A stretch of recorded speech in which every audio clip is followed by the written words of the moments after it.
Good evening. Good evening and welcome to the 2022 HLC Annual Conference, Evolving Together. My name is Rita Chang. I'm President Emerita of Northern Arizona University and privileged to be the chair of the Board of Trustees of the HLC. I'd like to introduce my colleagues on the board.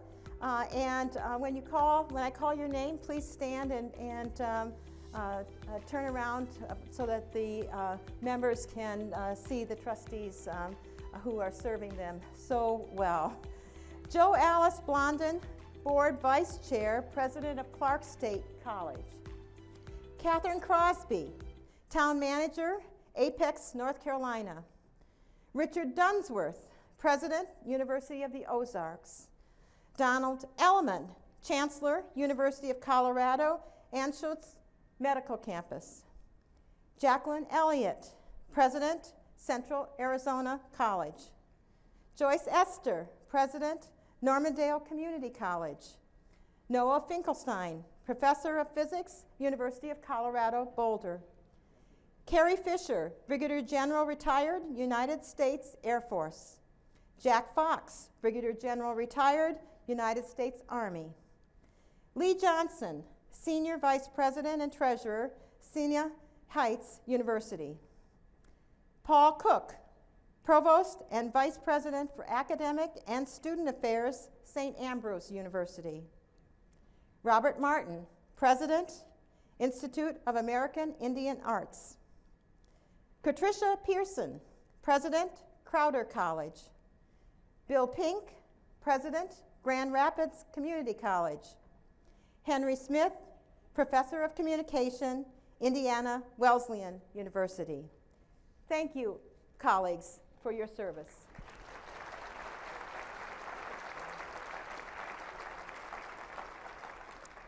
I now have the distinct pleasure of introducing our president, Barbara Gelman Danley.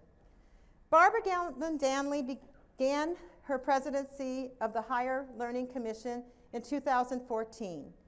Previously, Dr. Gelman Danley served as president of the University of Rio Grande and Rio Grande Community College in Ohio, vice chancellor of the Ohio Board of Regents, and president of Antioch University McGregor.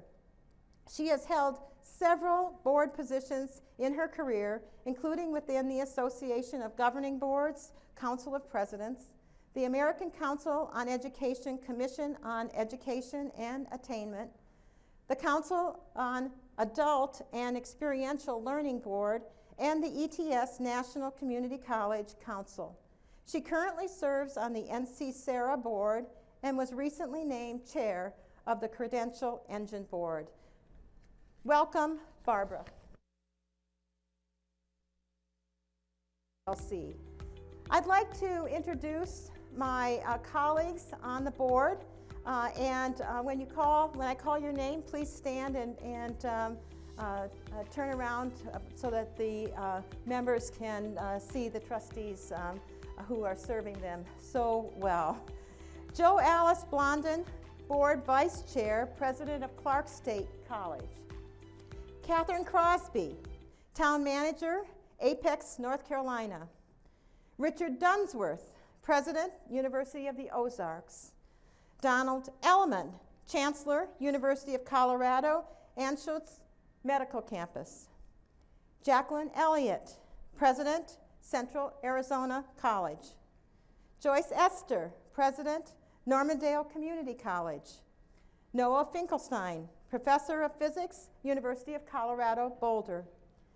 Carrie Fisher, Brigadier General retired, United States Air Force. Jack Fox, Brigadier General retired, United States Army. Lee Johnson, Senior Vice President and Treasurer, Siena Heights University. Paul Cook, Provost and Vice President for Academic and Student Affairs, St. Ambrose University. Robert Martin, President, Institute of American Indian Arts. Patricia Pearson, President, Crowder College. Bill Pink, President, Grand Rapids Community College. Henry Smith, Professor of Communication, Indiana Wesleyan University. Thank you, colleagues, for your service.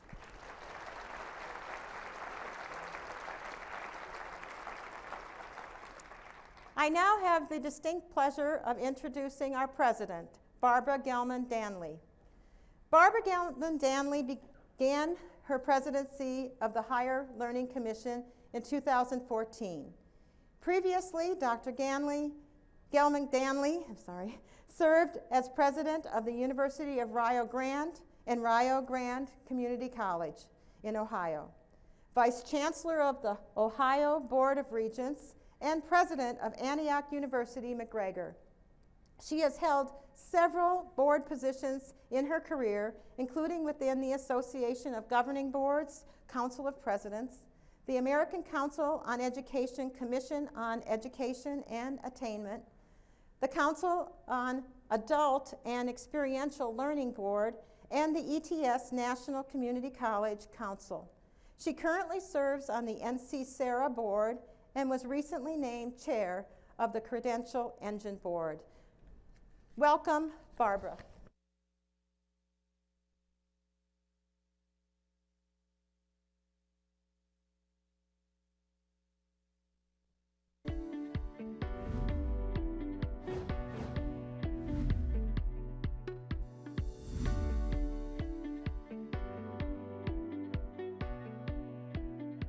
Today, we continue to evolve together as we navigate this new normal.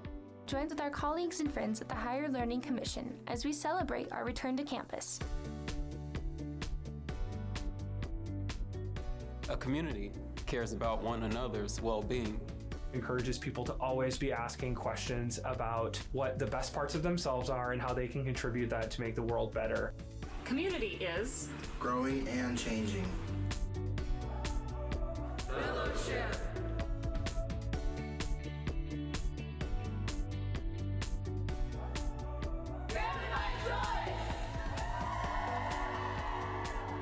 When it comes to serving our community, it's not just a commitment, it's our culture. A place filled with opportunity for everyone. While we're all different, what about what we have in common? In the Muskogee language, we use the word omolga to mean everyone. Our faculty and staff have worked diligently to provide flexible modalities to ensure the continuity of instruction in formats that meet our students' needs. Everyone's supporting you, everyone's making sure that you get to your goals, and you're all there helping each other out. Our mission is to prepare and inspire students to be contributors to their communities. It's our way of paying it forward to the communities that have always been here for us. Community makes me think about harmony, peace, working together. A space for everyone. Thank you, HLC, for setting the standards of success.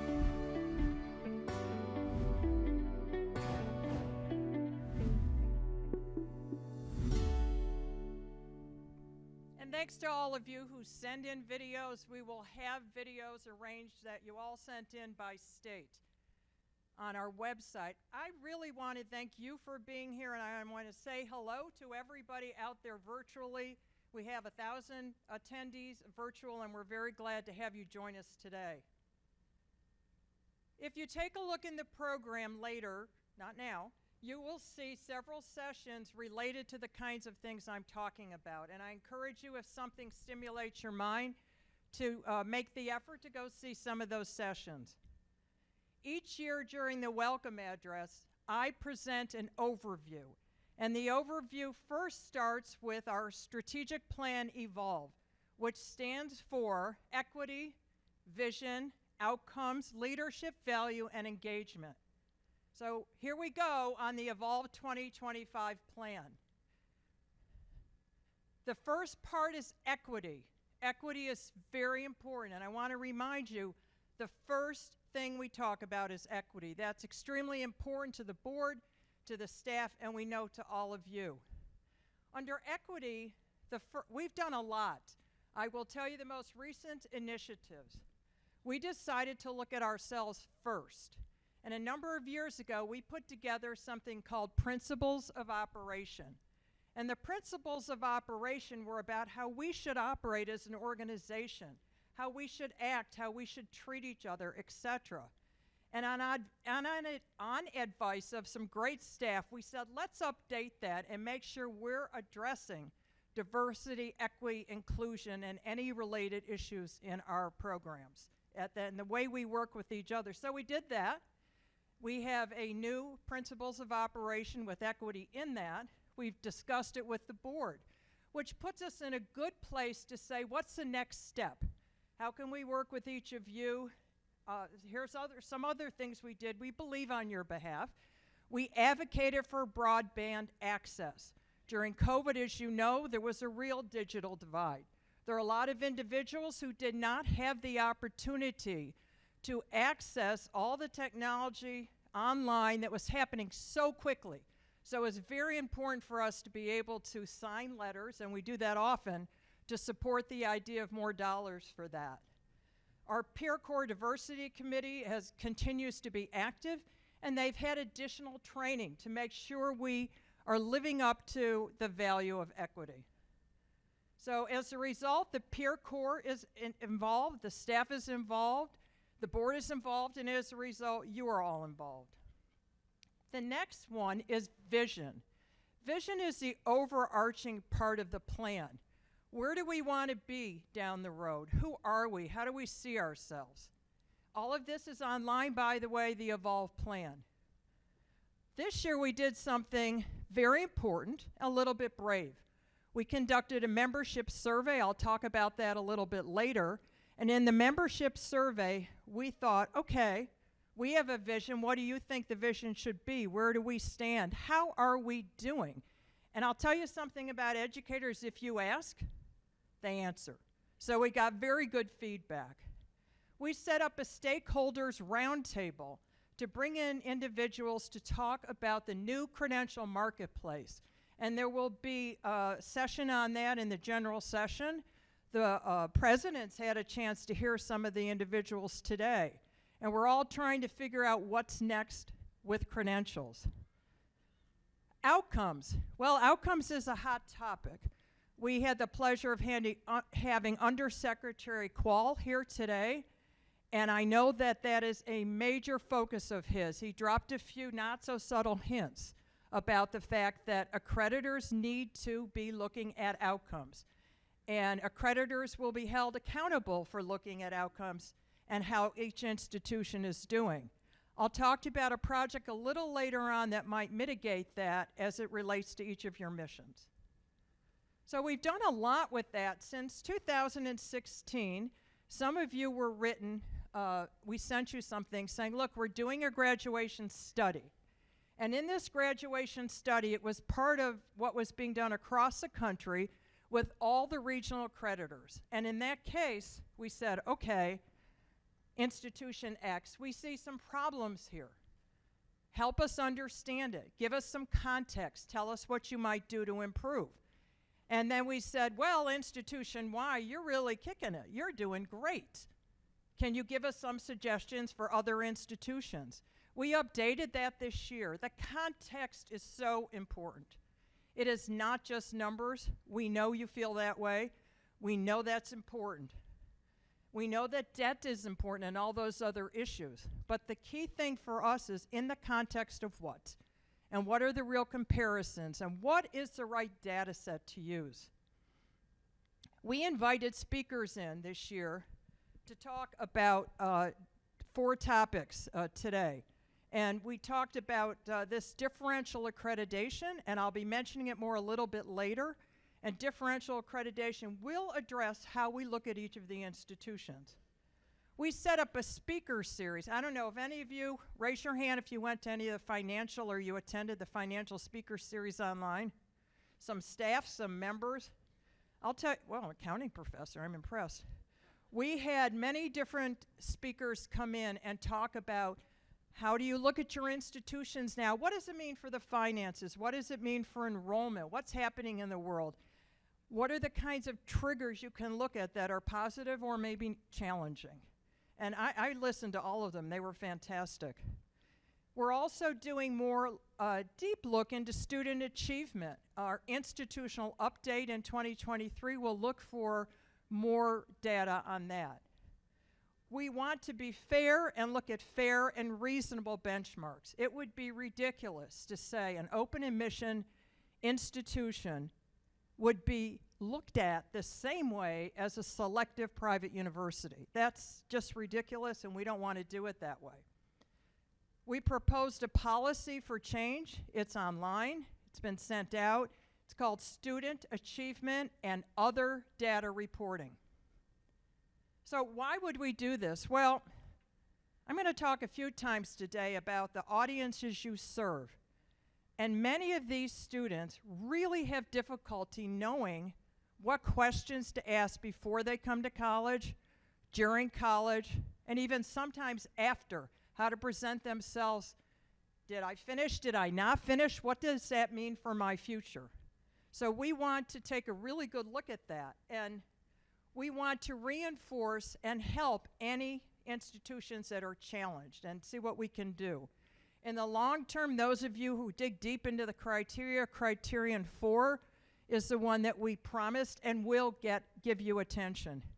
The assessment, student learning, program review. So, what does that really mean? I've been on campuses myself where I worked where program reviews hadn't been done in a very long time. I've been in other places where they're done on a regular basis. I remember a story that Steve Sample, the former president of University of Buffalo, said when he was talking about the need to keep your curriculum current.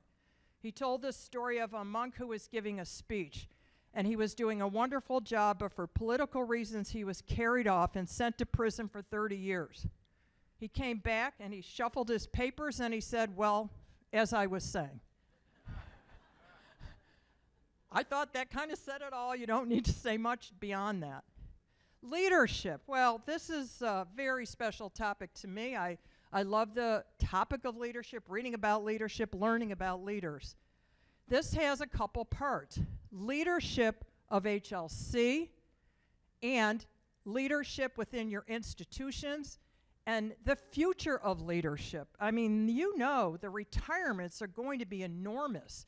And there are going to be a lot of seats vacated. Then what? It's an aging population. People who are brave will want to go into the presidencies that have been vacated. There will be positions at all levels, faculty, et cetera. And with everything we're facing, the Great Resignation, et cetera, that's going to be even more difficult. How do we prepare our leaders for the future? We took an advocacy agenda item and we talked about the importance of leadership, thought leadership activities. A paper was published on transfer. So we are trying to take a leadership role. These are just a few examples of each. Every month in Leaflet, you have an opportunity to get more detailed updates. Now this is one that our members have expressed, those who work directly with our data systems, they've expressed great joy. We launched Canopy. Canopy it's a new web-based environment that allows institution members and peer reviewers, the contacts for HLC, to upload their data in a much easier way. It's more inclusive, it combines some systems, et cetera. This was a multi-year process, and it's still going on. So many processes were defined, refined, and defined at the same time, I guess, and many were put in place to make sure this works.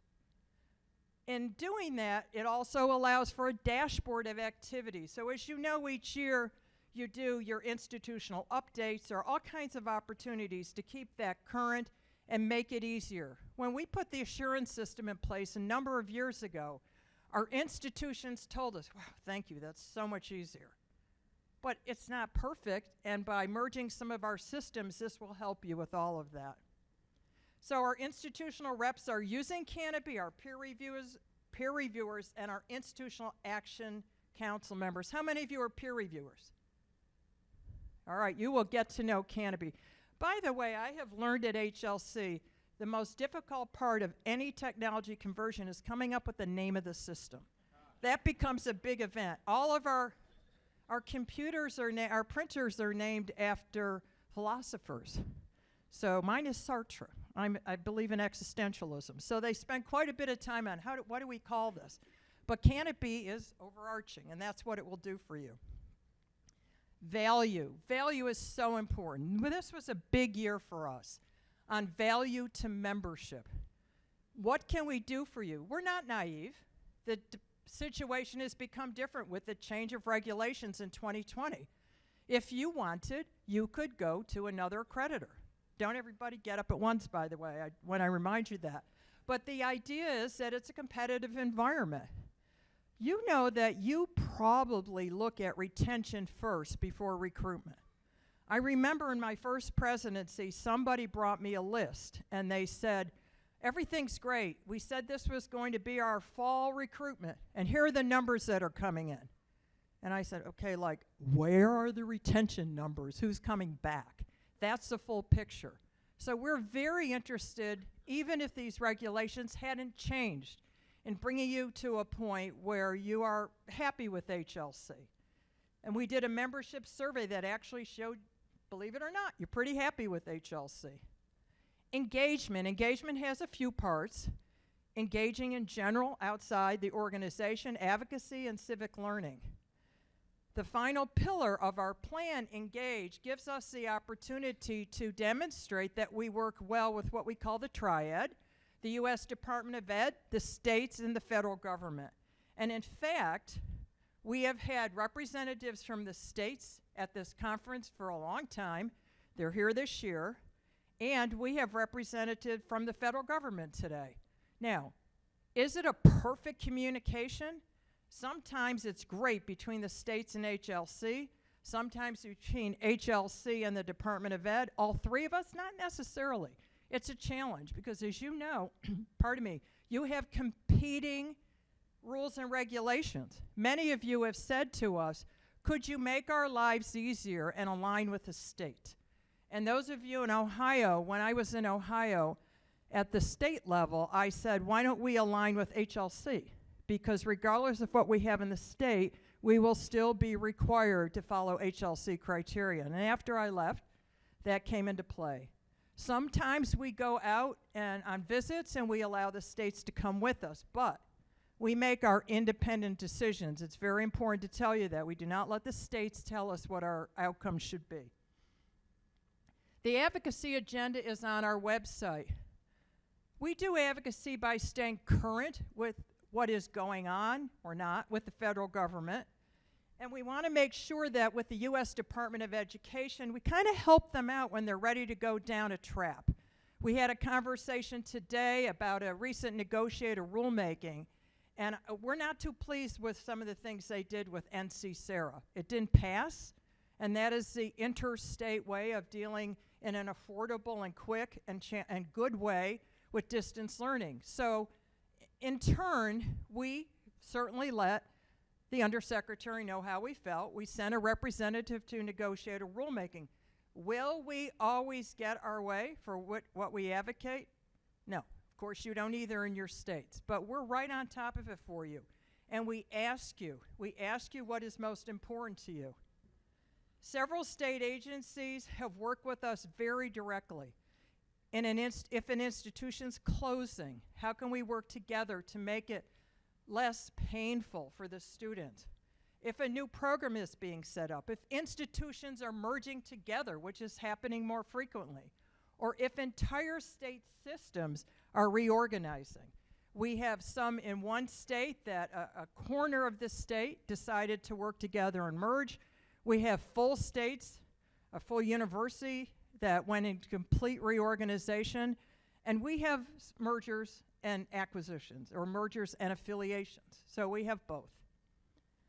Now, as far as civic learning, if any of you know Jeff Rosen, you would know that civic learning is dear to HLC's heart. He's been very active in encouraging us to move in this direction, and it hasn't been a very difficult sell.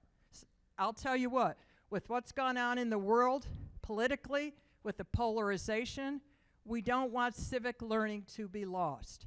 And I'll talk about some of that in the trends. We provide peer review sessions on this. When peer reviewers come to you, how should they look for civic learning? But I think what's really important is we heard you when a few of you, well, I guess the pile was about this big. A few of you wrote us and said, make sure that if you're doing this, it applies to our mission. You can't tell us exactly how to look at equity and how to look at civic engagement. It relates to who we are and what we do. And we agree. We have had magnificent support from the Lumina Foundation. And I don't know if their representative is here, but give yourself a pat on the back, Deborah, if you are, because you've supported us enormously. We received a total of $1 million in the past total 6 years. And I want to bring you up to date on some of those projects because they've really made a difference for us. The first one is the work on the credential landscape.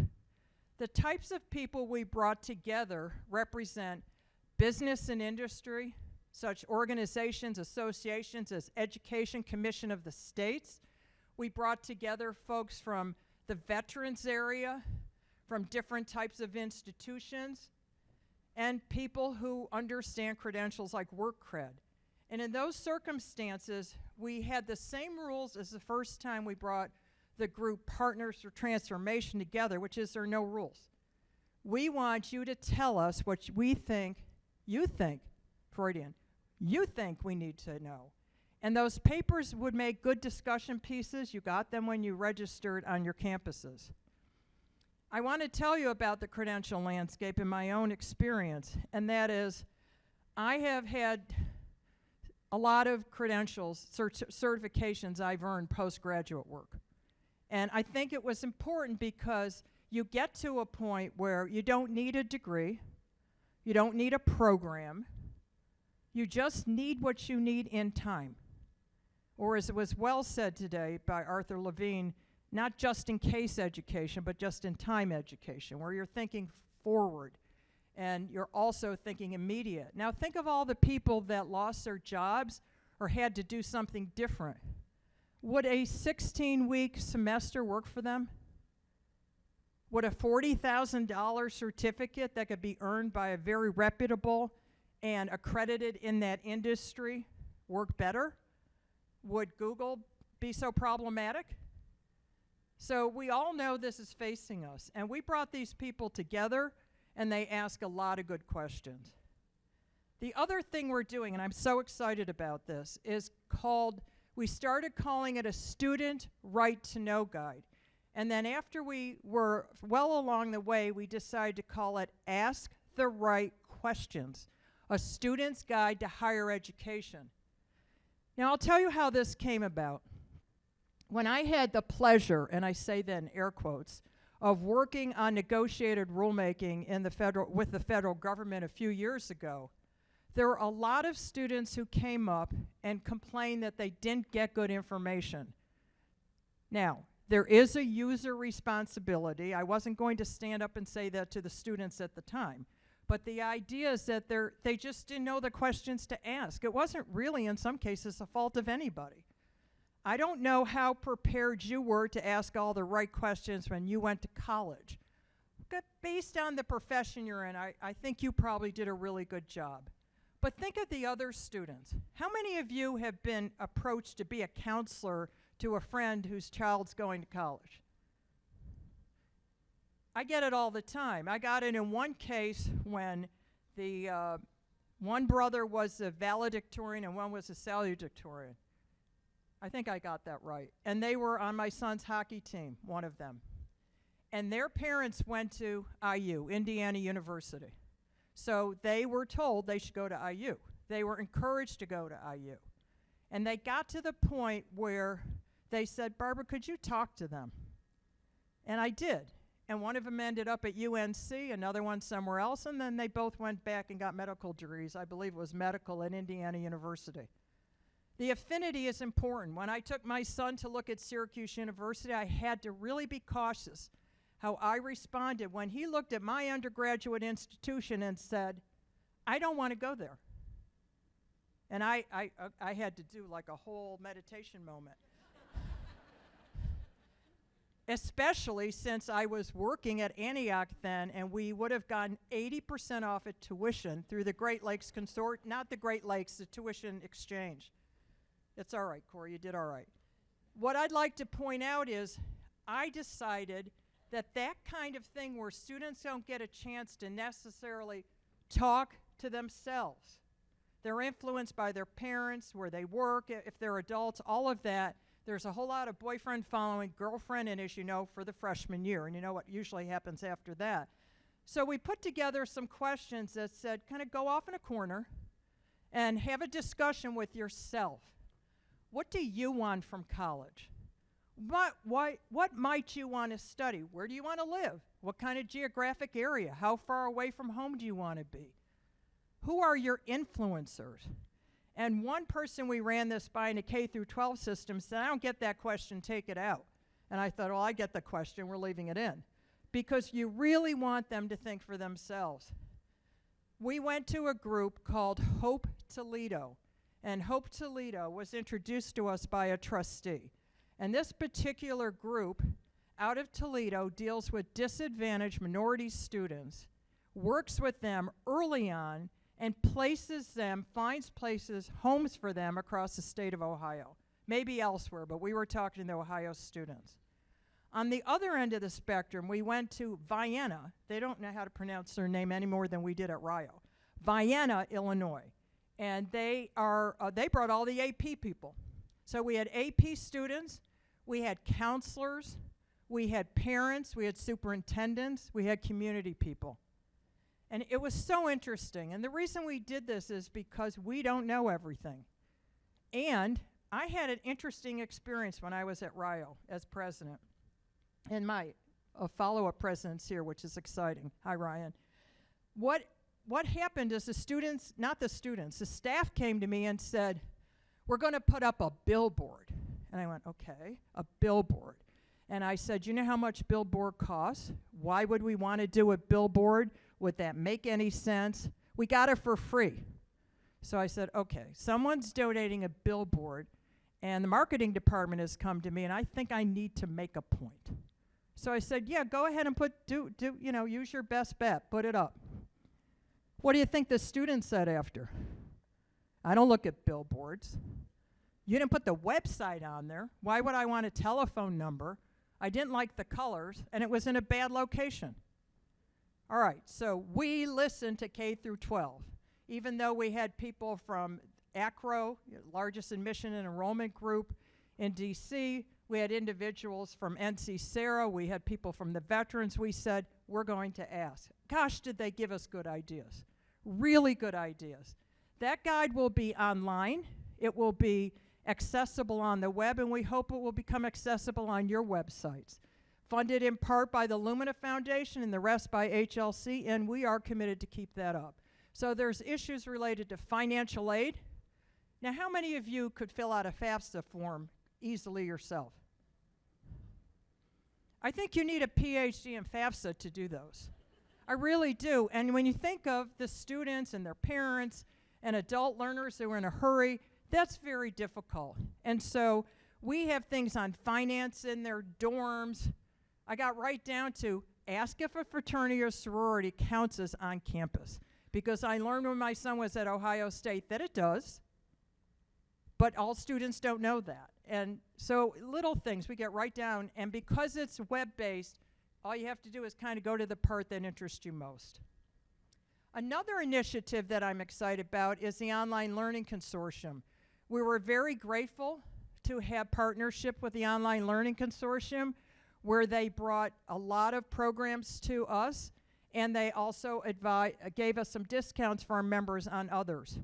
We hosted 10 free hour-long webinars, and we had 3,511 registering for the events.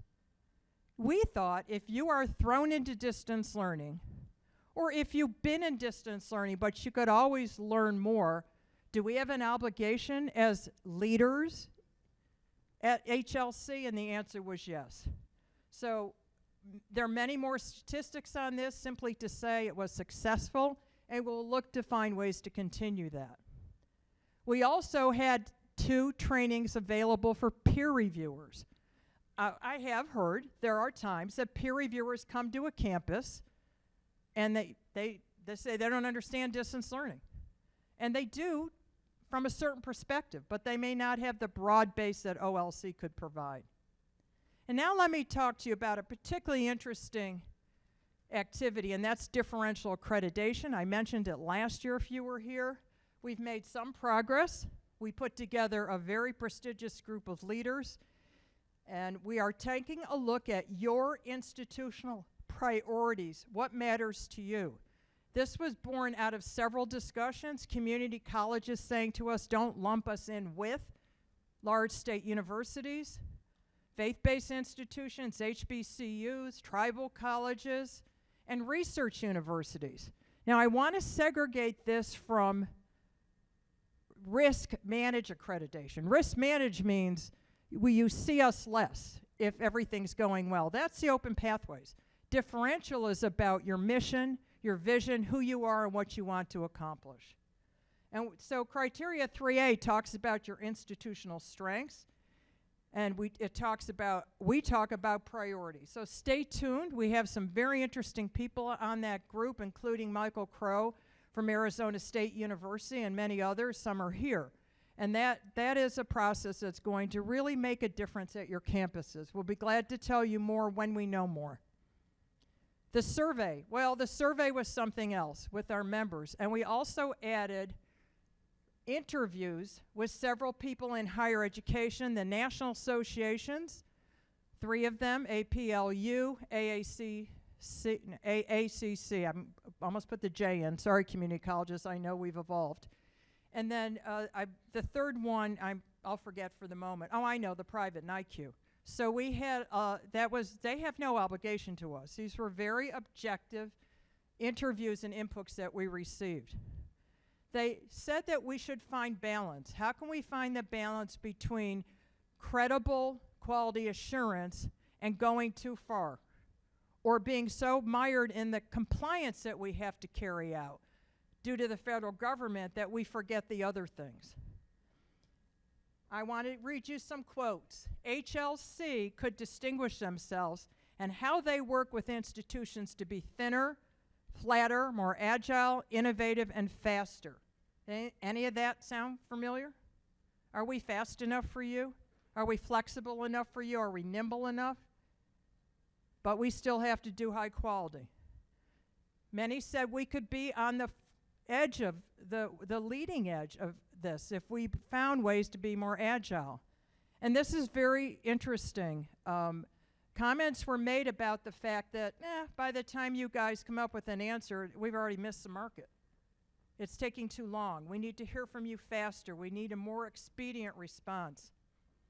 Extensive input from members. We got a lot of responses. And the terms that kept coming up, nimble, flexible, agile. Some said they actually think we could learn what's an agile organization. I said, I have no idea what that is. And so what I did was, we had a really fabulous board meeting in November of last year. And one of our trustees was talking about his recent visit, and he thought we could be more nimble and flexible. And in the end, if we did that, it might actually cost less time and less money. So I don't know what you would do if one of your bosses said, we want to completely re-engineer, okay? My immediate response is, oh, what does that mean? Where are we going to go with that? How can we make that work? So I went back to school, and I took 3 certifications in Agile methodology and 1 in Lean Six Sigma. Are any of you familiar with any of those? Oh, cool. I wasn't. I knew they existed. I could say the words, so I looked very intelligent, but I had no idea what I was talking about. The concept of Agile leadership is important. It merges the field of leadership, change management, and equity and diversity, equity, inclusion. The reason it deals with leadership is it is not a top-down methodology. The whole idea is you set up these great teams, you step away, you keep an eye on their work. I kind of think we did that with Evolve, but we didn't follow a specific process, it just happened. So it reminded me in the change management part, some of you might be familiar with Kurt Lewin's change management theory. And what he says is, One, unfreeze. Okay, now think about that. Think about your institution or organization you represent. How frozen are you? And this is how we've always done it. How frozen are some of your faculty, your staff, different parts, different disagreements on campus? Well, to move forward, you have to unfreeze, which is a challenge in Chicago every winter, but you have to unfreeze. And then you really go through the change management process, and you eventually say, this is how we're going to change, and then you freeze again, not to create chaos. So I thought that was great. To tell you a little bit more about Agile, it's all about the customers. It's all about the users. In other words, it would be about you. The best example I can give is a higher education institution that uses Agile did a study of what students want in distance learning, what faculty want, and what administrators want. And the way it goes, this is the methodology. As a user, I want. Do you think they were all alike? They were not. And so the idea is you have to find the differences in the balance. Let me tell you one really cool story about the Mayo Clinic. Internationally known, fabulous. They were having trouble in the emergency room. And the problems that they were having is that too many people were being held up who were parents with young children screaming and crying with 105 fevers, even though it might have just been an ear infection. How many people remember or are parents of young children? I think you react a certain way, especially with the first onset of that. And what the Mayo Clinic was saying, hey, look, you know, we have people over here that have been in car accidents, that are bleeding, having cardio issues, and so these parents are being held in abeyance at the side. And we have to find a way to move them through more quickly. They implemented the Agile methodology, and they improved about 67% their response. So I am giving you an announcement today. You probably can figure it out. We have made a commitment that effective immediately, we are going to go for training, and HLC is becoming an Agile organization.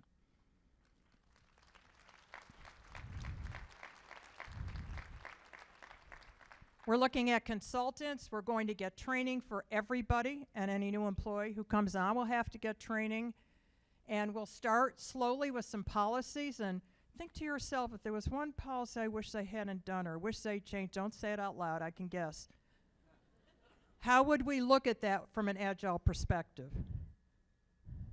Now, the trends in higher education. We had a good time with the board at a retreat where we went through all the trends, which we have now crystallized down for you. And I'm going to go through them briefly because there are many. They are in your packet. You have it. The first trend, looking beyond the rearview mirror.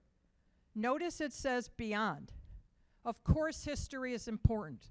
But what happens in so many cases, we get stuck right there and we don't look beyond. It's important to have the context.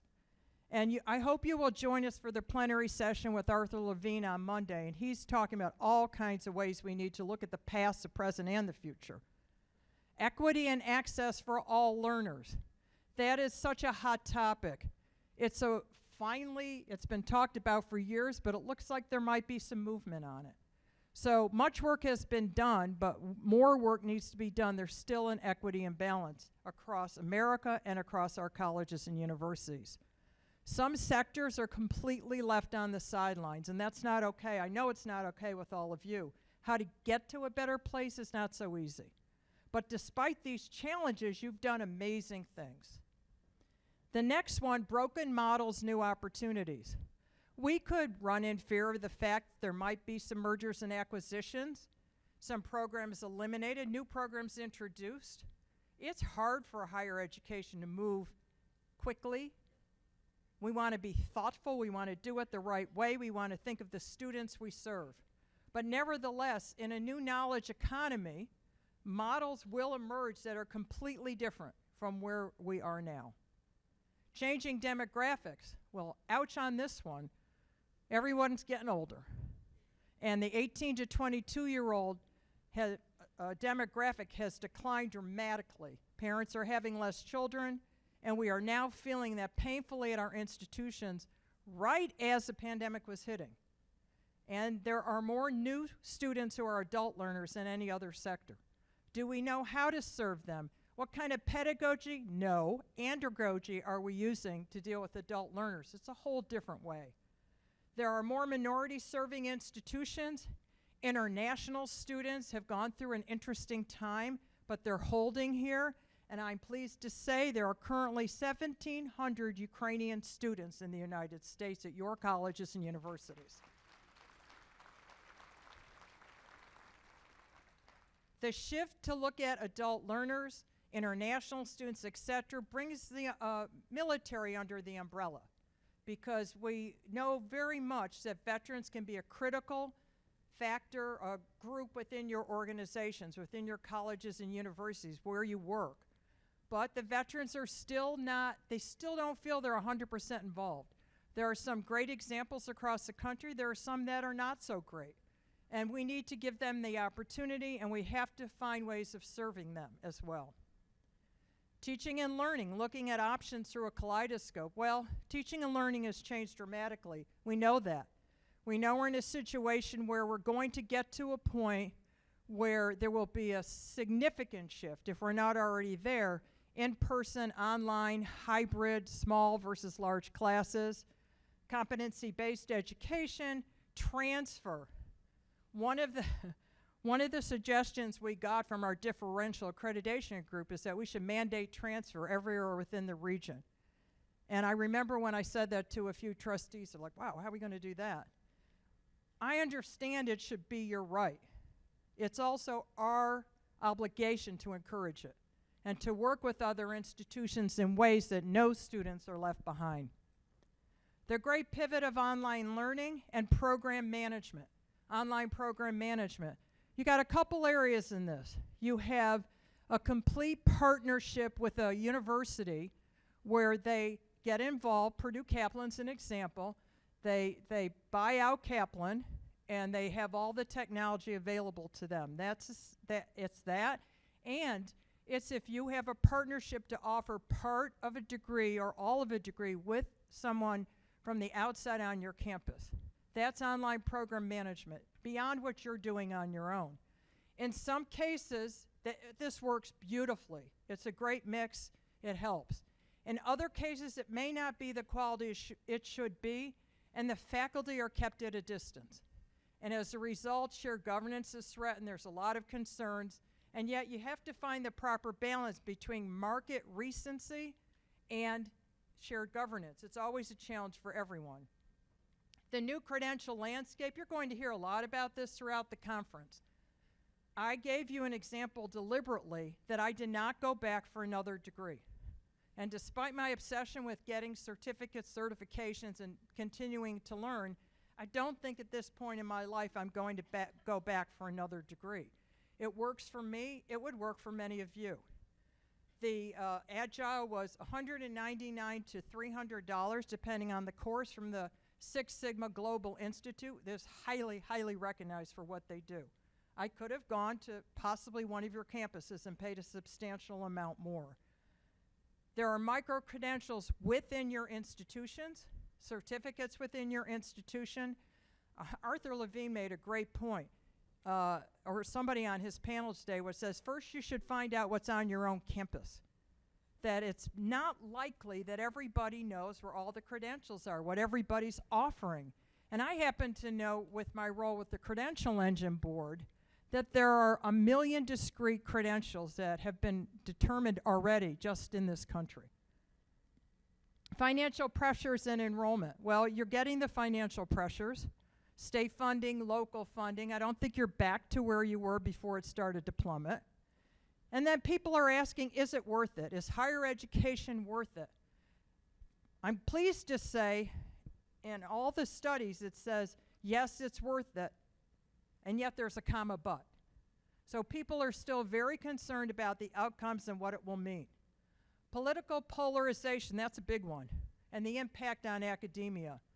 Should you take the statue off your campus? Should you move the statue to another place? should you forget that everybody's mad you have that statue on your campus? There's so many things that go on, interference in hirings, etc. So political polarization. We were told today by Terry Hartle, and I hope you get a chance to hear him yourself, don't expect the Hire Ed Act to be redone until like maybe 2040. In other words, not going to happen. You can't agree within a party. It's pretty hard to agree among parties, between parties. Buyer beware consumer protection. There's a much greater focus now on consumer protection. And students are being more vocal, and they want to make sure they're getting what they need. Post-pandemic mental health. This applies to your students, your faculty, your staff, you. Those in leadership positions faced amazing challenges in the past 2 years, and the mental stress is felt across the way. And the other is human resources and the workplace. How many of you have had a little more difficult time hiring somebody? How many people left? How many people say, well, I got a deal for you, I'll stay, but I want to work from home all the time? That's happening a lot. But the opportunity is that many people are finding you can work from home, and there are other ways of doing business, and you can get a stellar faculty member who's on the other coast. So it can work. We've heard of the Great Resignation, the Great Disengagement. I like to think, not positively, I hate this, but that there is actually something we would call the not gap year, but the done year. I'm done. I'm going to find another way. I was going to go to college, but I'm not right now. So for accreditation, this means a lot. All of this, all these trends impact the way we do our work. And I'd like to talk to you now specifically about the mental health issue. Hold on a moment. The current state of higher education is enormously daunting. Gosh, what you were dealing with. But despite the challenges, the stress, the fear, you have done amazing things. I want to put everything I've talked about, HLC, your institutions, aside now, and I want to talk about you. The tumultuous trends today do not just affect those with whom you are working. They do not just affect everybody else. I'm trying to figure out what is the new normal. Khalil Gibran said it very well. I like to share this.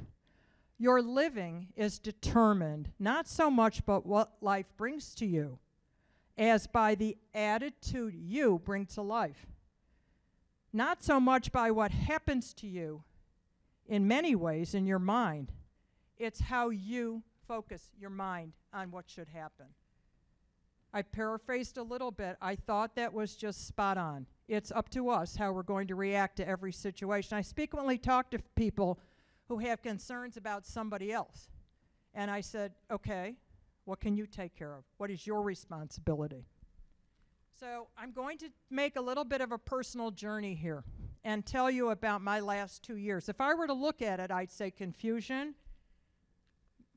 uncertainty, fear, taking on a fallacious assumption as a leader that I should set myself aside and worry about everybody else. I had to lead by example. I had to be strong. I had to implement what I knew about positive psychology, resilience, empathy, and social awareness. There was no time or perceived for me to think about myself. It's a faulty logic. It was enhanced by the fact that I'm the matriarch of our family. So I worried about my family, I worried about my children, grandchildren, relatives, those I loved, and I worried about everybody at work. Now, my own shielded fears were magnified by my position in that family matriarchy. Many of you are parents. You understand what that means. It needs no explanation. You put yourself behind the people you care about. I had to be the extroverted Barbara forced into isolation. That wasn't easy. I was talking to the TV, I was talking to my cats. I have frequent conversations with my cats, they talk back, and they show up in every Zoom call no matter what I do. I had to steel myself up for everybody but myself. I watched with some objectivity. I would be watching certain things happening and saying, wow, that's horrible, but you got this, Barbara, you got this. And then I watched This Is Us and would cry for an hour after. Now, many people cry at This Is Us, especially when it ends this season. But it took me a long time to realize those tears were not related to what was going on that program. A light in my life was the birth of my grandchild, Jonah. My son Corey's here. 10 months ago. This was very interesting. I remember telling them, maybe you shouldn't, have a baby during COVID. They didn't listen. They were bored. They found a way to fill the time. Jonah! I wanted to be the first one at the hospital, and Corey himself couldn't even go in and see the ultrasounds. He had to see sonograms after. Could not go in. I couldn't believe that. That's such a cool feeling to do it in person. I was going to be at the hospital no matter what, because Corey's mother-in-law, she lived in South Carolina. So I had my bag packed and ready to go like a Peter, Paul, Mary song. And I was ready to take off, and he said, Nayan is coming tonight. She'll be there by the morning, and you can only have one person at the hospital. Fortunately, I really, really love her. But I was annoyed because I didn't win. My grandchild, too. I won't tell you how in case you work in any hospital administration, but I did get up there at one second day. Months passed, and everything that was happening that I kept at a distance eventually hit home. I spent Saturday with my son. On Monday, he went to South Carolina on Sunday. And on Monday, I was relaxing, getting my nails done, getting a pedicure, going to visit my boyfriend in New York. It's going to be great. Hi, Mom. I tested positive for COVID. Any of you have had that with anyone you love, and God bless you if you've lost anyone. That's a horrible feeling. And then I thought, you are really in trouble because I'm older now, and you could have gotten me in big trouble with this. He got it. His wife got it. Eventually, Jonah got it. The father-in-law got it. That was a little dangerous because my nice Jewish son, brought COVID to the Catholic Christmas celebration in South Carolina. And his gift was it went through the whole family, including another baby, set of parents, etc. It's not your fault, Corey. But as your father-in-law said, when I said, will you ever forgive him? What did he say? No, no way. Months passed, and when this happened, I realized, okay, everybody is touched. It's 1 degree of separation, if not none, when it comes to COVID. When I decided it was time, when we collectively decided it was time to go back to work, we had a debate. Should you go 3 days a week and then people be upset if it's, they don't like 3 days, should you go 2 days? We landed on 2. We did a lot of work because we had done very well at home. So I went to work, and every time I went to work, I had to take a suitcase. Now, it wasn't clothes, it was books, it was files. How many of your homes are crowded by everything you had to put in your home? We've seen people's bedrooms, work time. We've seen all kinds of offices, kitchens, etc. And I could not wait for that to be brought back. So I went back to the office. It was great. We had some dollars donated. Well, not donated. We re-upped our lease, so we had dollars to renovate. It felt great. My office felt great. I had more space on my desk because there were not cat beds on either side. And I was back. And then I okay, I'm going to take an Uber again. I was easing my way in. And I'm going to bring back that other box of file. Okay. Well, one day, I had no more excuses, and I had to take the train. I took the train, and I went to the front of the train, as you do if you want to get off at a certain spot. You pick the train that allows you to get off at that spot. I don't mean location, I mean when you get home. I went all the way to the front so I could be right on Roger Williams Avenue. And they didn't open the front because there were not enough people working there. So I had to walk all the way back. My Apple Watch kept saying, "You've made it, girl, keep going." I didn't want to, but I have. Prior to that, I walked in and I said, let me just smell Garrett's popcorn. Let me smell that popcorn cooking. It might not be open yet. It wasn't open at all, and it was boarded up with a beautiful picture of whatever. So many of the stores had closed. I couldn't buy the cookies I shouldn't have bought anyway.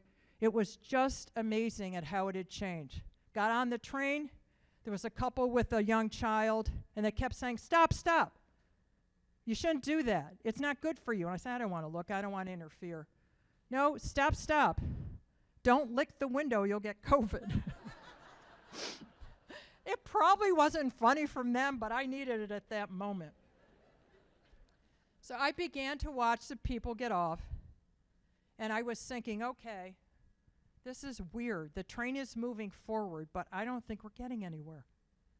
And then I got home, and just to make matters worse, there's a fire station being renovated near us, and I almost tripped over, thank goodness I was looking down, a buckled up sidewalk that clearly a construction truck had driven over, and I said, seriously? I could not wait to get home. All I could feel is like the world is not right, the pathways are blocked, the train's moving, but is it really? Take a moment to rewind your own videos of the past 2 years. Be proud of your survival techniques and everything you have done. Think about what community means to you. And I say to all of you, and even our virtual attendees, I'd love to know what community means to you.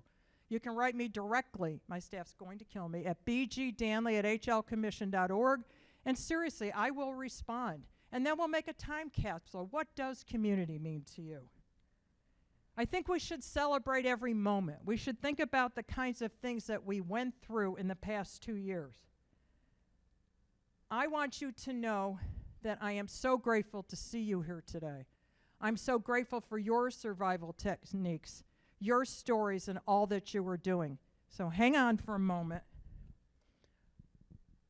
Are you ready for your close-up? I want to capture the moment. Of course, I got the password wrong.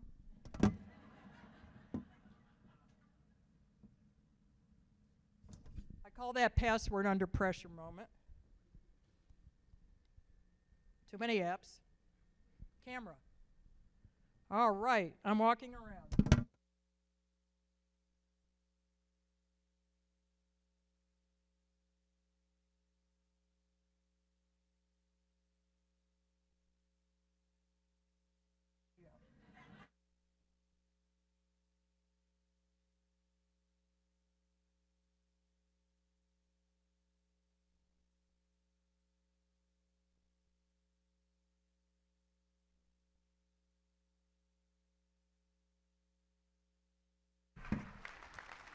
Folks, we've all have had a journey, and there's a lot going on in higher education right now. But we're so proud of you. So I want to end by saying what I have wanted to say for 3 years. Welcome back, and have a wonderful conference.